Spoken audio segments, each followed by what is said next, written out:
The ground around the Empire State Building appears to be sinking. This historic landmark is about to get lost in a giant pit, and you will be coming down with it. If a sinkhole swallowed the Empire State Building, would you be safer at the top or the bottom? What would the warning signs be? And could anything increase your chances of survival?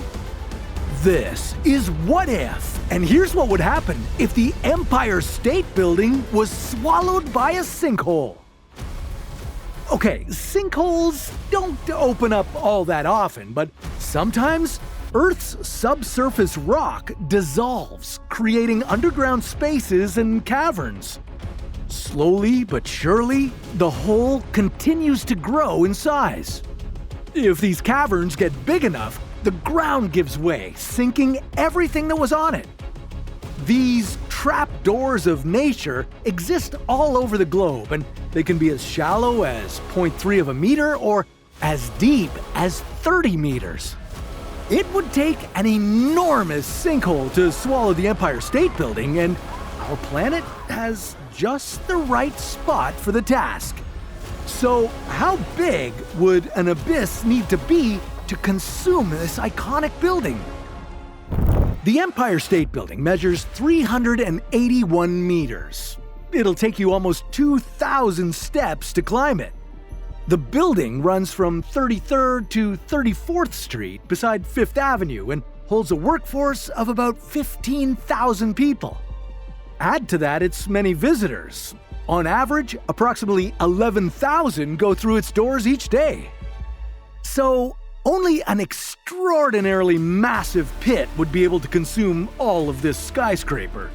It would be the sinkhole to end all sinkholes. So meet the Heavenly Pit.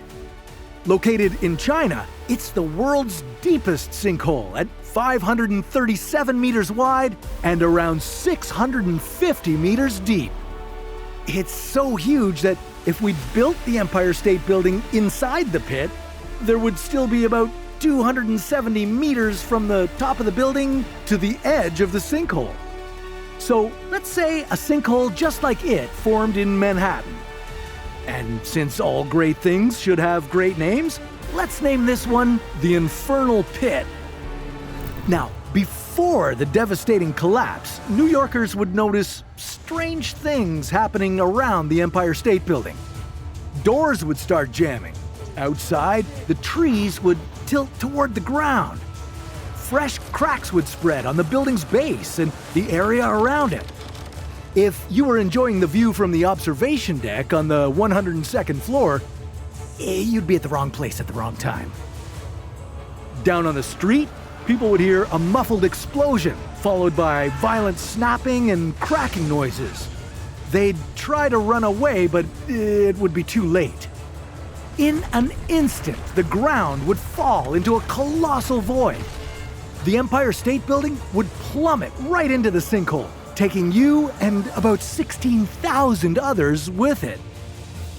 Now, with luck, the building could withstand the fall without crumbling, thanks to the sturdy central core and supportive bracing.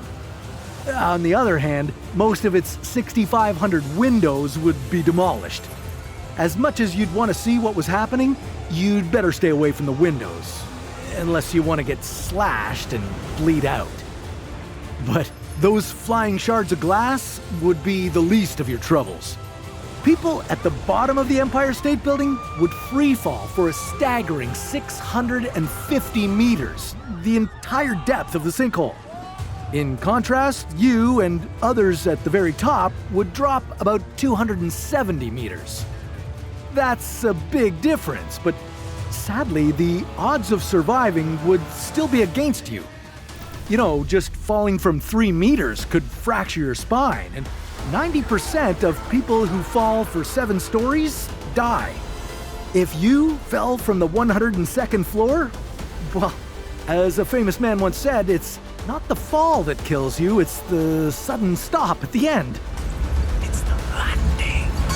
You could attempt to soften your landing by jumping up as the building falls. Unfortunately, though, this would only slow you down by 5 kilometers per hour at most. You could also lie flat on your back, which would spread the force of impact across your body. The downside is that your soft tissues would absorb the full impact. That includes your brain, and try living without it. Now, if by some statistical miracle you made it through the fall, you and any survivors could try climbing out through the smashed windows. Meanwhile, people in the lower levels would be buried under rubble. And you'd have a long wait before rescuers arrived. First, city engineers would check dangers from the gas lines, water mains, and unstable foundations. Firefighters would rappel down the sinkhole, making rescues slow, painstaking, and incredibly risky.